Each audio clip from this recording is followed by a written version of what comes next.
Hey guys, my name's Khadroth, and today I wanted to do a quick video kind of delving into a topic that I've actually seen talked about numerous times in the community already, and that's the concept that Draco and basically potentially any other beast that were similar to her, because again, the beasts are not all the same, so I don't think you can expect that if we ever get another beast that's going to do the exact same things that Draco does.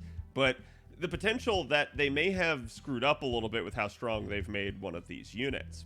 So, taking a look at Draco's kit, the big things that you're not necessarily going to see about her is the fact that she does 1.5 times damage towards any of the 7 main classes. That is just her natural status. Now, again, there is an exception to that, and that's Berserkers, where she's actually 2 times effective, but I'll just kind of asterisk that as we go through. Because again, the big thing that I've heard people sort of echo in the sentiment here is that they may have made a unit functionally too strong. This is nothing new in FGO. We see this all the time. In fact, we've started to see some pretty crazy power creep over the years.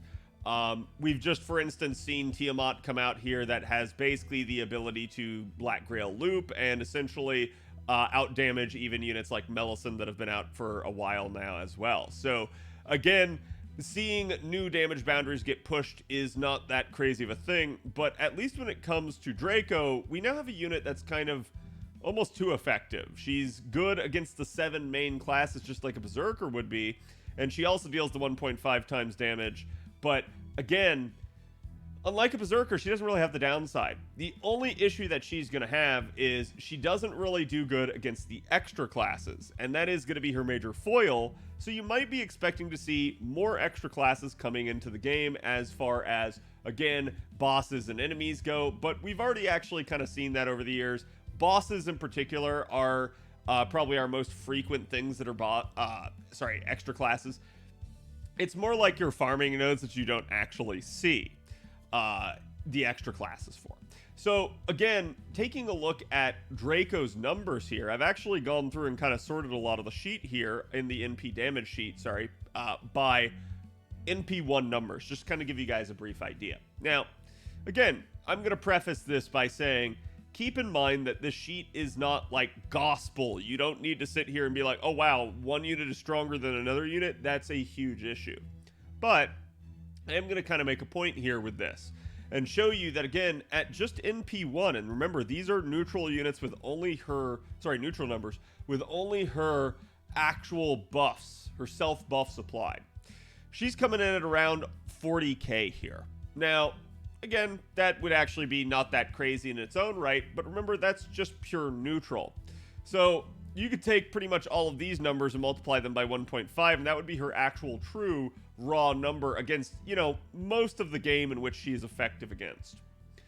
But then she also has the 7 classes servant modifier, and that's the thing that you guys need to understand is that, again, Umu gets special bonus damage against servants. Her class archetype is still generally effective that 1.5 times, but then she gets the basically super effective modifier against servants that makes her really pop off.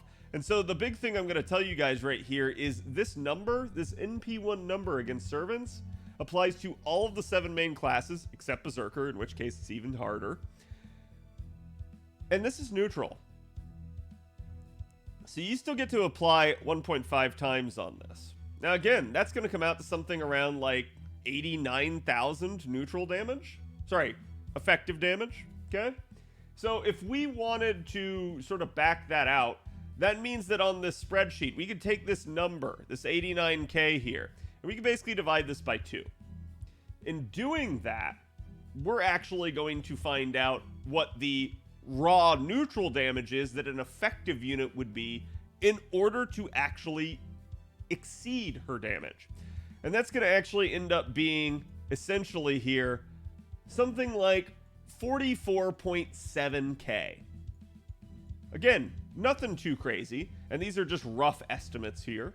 But the whole point is, if you actually kind of go through the list, you can actually take a good look here and see how many units on the list have more than the 44.7k. Well, for instance, if we go to our single target sabers here, you've pretty much just got the top 3. Now, this is sort of ignoring the fact that there are special effects that can come into play. Again, people's niches can allow them to pop off even more.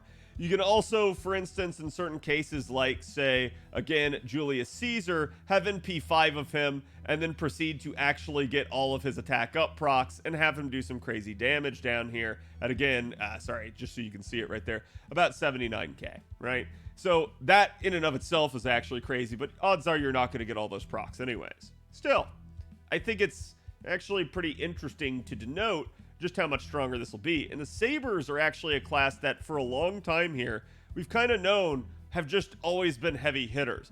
The big reason that for years that they really weren't is just simply due to the fact that pretty much only Nero Bride amongst all the single target high rarity Sabers even had an NP interlude. Since then, we've started to see actual buffs happen to the Sabers, and they're in a much better place. And so they're still kind of outpacing Beastumu. Archers? We get to Archers, and all of a sudden, ooh, this is starting to look a lot hairier. Remember that 44.7k number?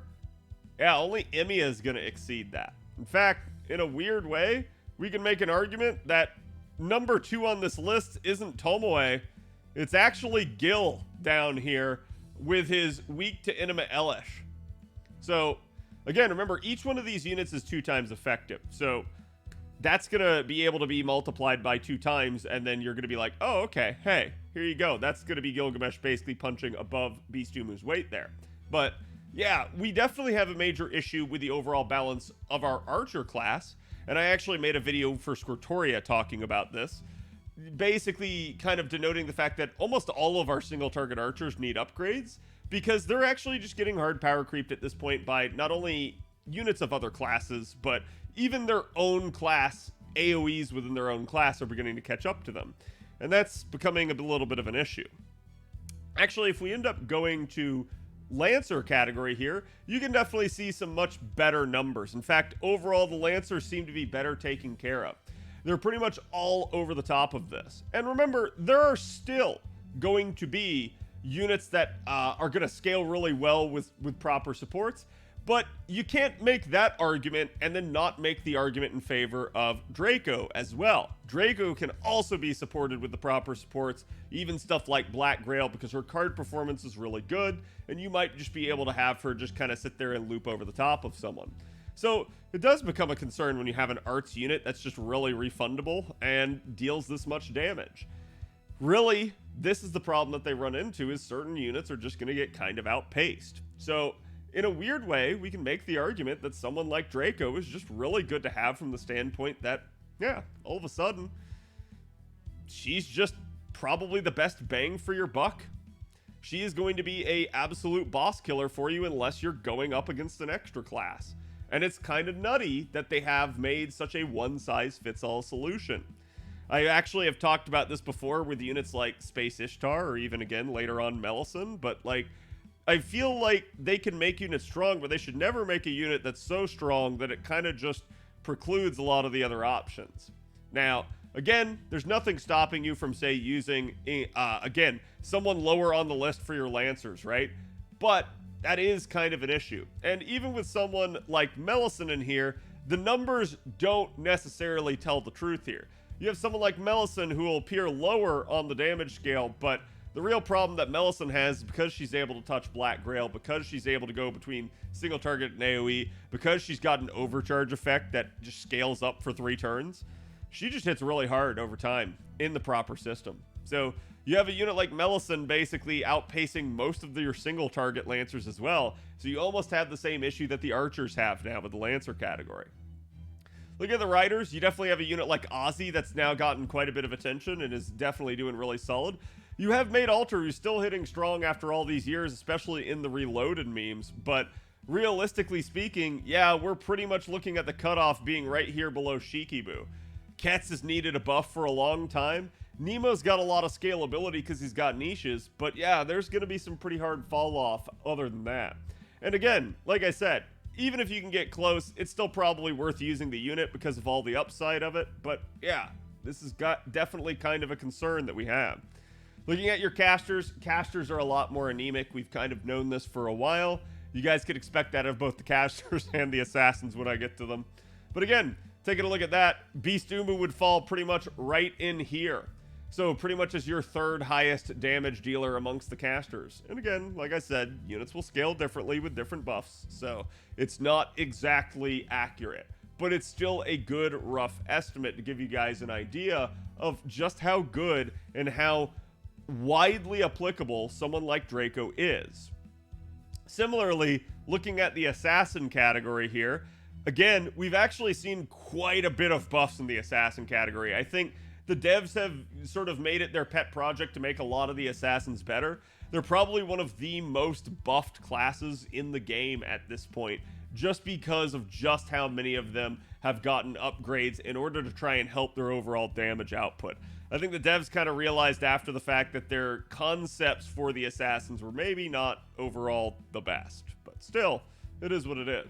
So a unit like Draco is only going to come in here right above Kama, and you might be like flinching thinking about that with Kama, but again, just remember that Kama's a unit that's going to basically perform really well in a loop on her own. You have nothing to worry about that, and she has a lot of other intangible reasons for taking her. But basically, you're looking at pretty much your stellar 5 stars kind of being the ones that pop off over the top here, and then units that maybe would have niches or extra capabilities to be able to scale better would potentially be able to outpace her, but everyone else is going to be really struggling. Then you get a berserker category. And this one's going to be weird as well, just in general, but you can definitely see here where Beast Umu is going to come in right about around Galatea's numbers, a little bit ahead of her.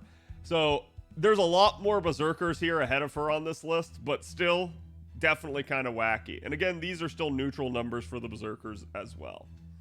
So I'm not going to bother going through the extra classes because, well, she doesn't necessarily need to outdamage the extra classes. It's not really a thing. I think the main source of contention that you have with a unit like Draco is, are you going to be taking Draco over instead taking that single target of another class?